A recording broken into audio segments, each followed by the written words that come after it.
Good afternoon. No rivers for you today, but I've got some greenery, and green is good. And I've also got some really good green news here that goes against the grain. It's a green news article that goes against the grain. Let's have a look. New Renault and Geely engine firm to have headquarters in the UK. This is fantastic news for the British economy. Brexit has worked. This should be on the front page of everywhere. They should be announcing this at Downing Street, saying, this is fantastic. Look at these companies that want to invest in our country. But they can't do that because it goes against the electric car movement. And so they want to keep it sort of semi-quiet. This is great news for car people. A new global company being launched by French motor giant Renault and Chinese car maker Geely is set to have its headquarters in the UK.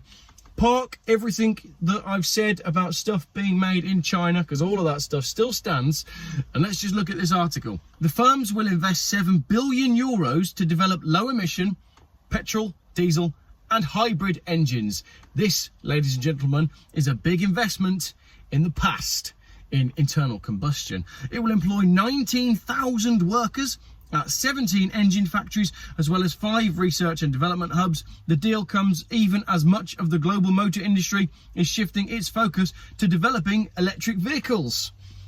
Renault and Geely said in a statement the new company will use its UK headquarters to consolidate operations, build on synergies. I presume that doesn't mean they're going to rebuild the Citroën Synergy. I'd love it if they did. And if you've got a Citroën Synergy for sale or a Peugeot 806, do get in touch. And define future plans. The firm will be launched later this year and will supply engines, so petrol, diesel and hybrid, to car makers such as Volvo, Nissan and Mitsubishi. Now I thought Volvo was going fully electric. Why would they need We're seeing a bit of a... There's some stuff between the lines here, isn't there? We are proud to join forces with a great company like Geely to disrupt the game and open the way for ultra-low emissions internal combustion engine technologies, said Renault Chief Executive Luca Di Maio. So, maybe this is Renault and Geely seeing that building gigantic SUVs that catch fire on the ship on the way over here, see my other video about that, that involve horrendous amounts of mining, isn't the way to go ahead to save the planet, notwithstanding the fact that the save the planet climate change thing is definitely up for debate, but we can all agree that we'd like cleaner exhaust pipes.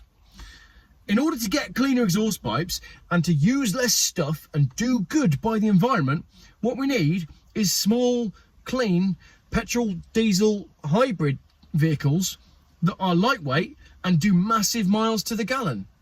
Perhaps that's what we're going to get. Renault, the absolute champions of making the city car, the Renault 5, the Renault Twingo, known for being just good at getting around and being basic. Maybe that's what we're going to get.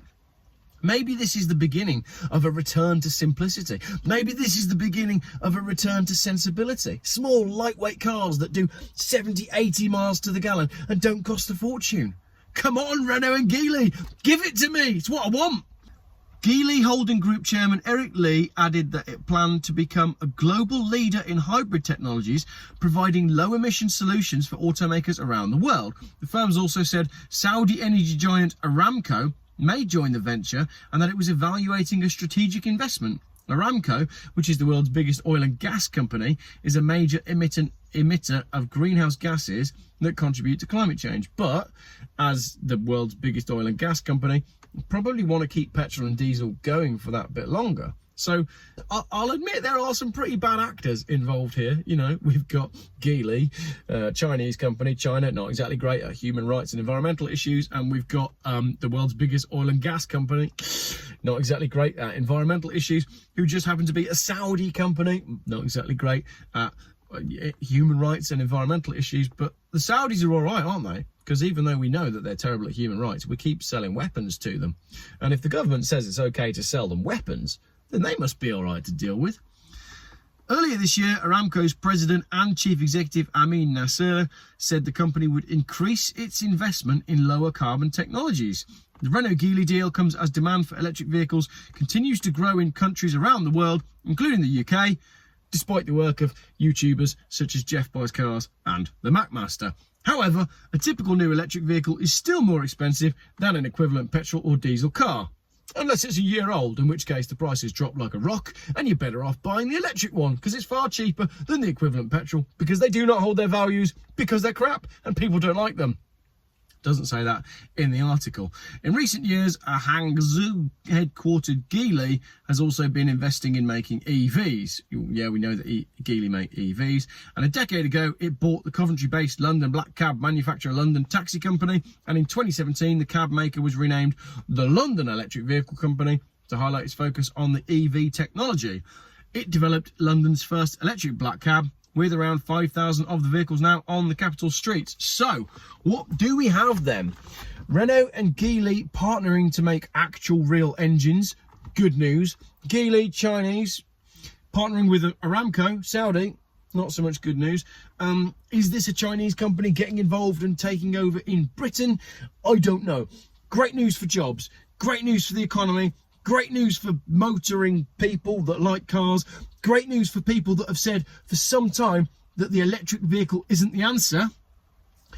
Bad news for all the people that think the electric vehicle is the answer. Bad news for all the people that thought that they could just legislate us out of petrol and diesel cars and that they would work. So, what do you think of this? Let me know in the comments. Do you, like me, dream of the day when you can buy a nice, simple, small car that, as I said, does, 70, 80, 90 miles to the gallon, is £30 a year to tax, and is less than about 8 grand? Come on, Renault! Please give us a Renault 5, or like a Mark 1 Clio, or a Twingo. I always like the style of the early Twingo. Get the body of an early Twingo. Give us a modern, funky dashboard, a range of colours, a 1 litre sort of EcoBoost style engine that can do 90 miles to the gallon, and sell it to me for $7,995, and I will buy one, I promise. What do you think? I like that. I definitely like that.